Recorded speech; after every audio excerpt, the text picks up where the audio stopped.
We've reached the end of this masterclass, but the story we've been telling is still very much unfolding. Today, we must confront a point of intellectual honesty.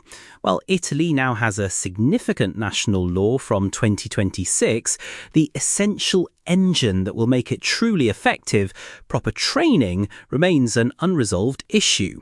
Precisely, Jake, and it's a genuine point of pride to highlight Sicily's leadership here. With its Law 07/2016, Sicily remains the only region in Italy to have created what we call regulated training. Other regions have made efforts, but they've largely stayed within the confines of generic vocational training. Regulated signifies that the training pathway itself is enshrined in law.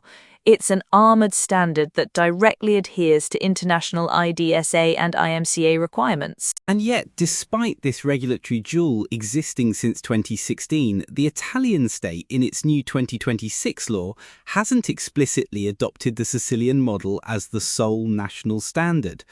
Article 21 of that national law delegates the definition of future pathways to the newly formed agency, but current events, Rachel, tell us we simply cannot afford to wait any longer. Tragic case of the Bayesian shipwreck in Porticello is the undeniable alarm signal. The death of that Dutch diver has quite rightly opened a Pandora's box. The fact that he wasn't registered in the telematic directory, as required by the Sicilian law, has become a central point of the investigation. The judiciary is making its stance clear. Quote, "If a law on regulated training exists that guarantees safety, failing to apply it means violating Legislative Decree 81/2008.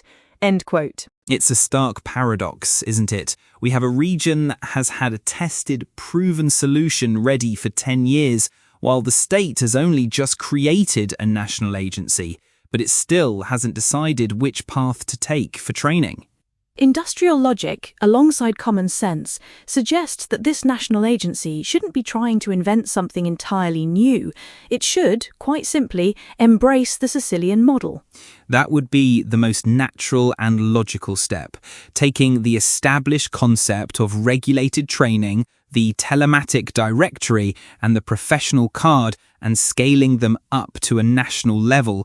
Only then will the 2026 National Register truly become the shield of safety we all urgently need.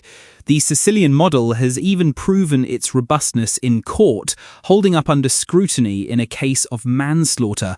It really is the highest standard we currently have. So we conclude this series with a genuine hope that the Agency for the Safety of Underwater Activities, born in Rome in 2026, will indeed look towards Palermo. May the bridge between these two legislative frameworks be built without delay, transforming Sicilian excellence into a standard of excellence for all of Italy. Because in a sector where life literally hangs on a rubber hose and a specific gas mixture, there is absolutely no room for regulatory uncertainty. Training in this field must be regulated, it must be certified, and it must be national. Thank you for joining us on this journey into the depths of underwater law. This masterclass concludes here, but the vital challenge for safety has only just begun. Until the next dive, here's hoping we can all meet again under one great flag of unified underwater safety. If you found this discussion enlightening, share the episode with someone who might benefit from it.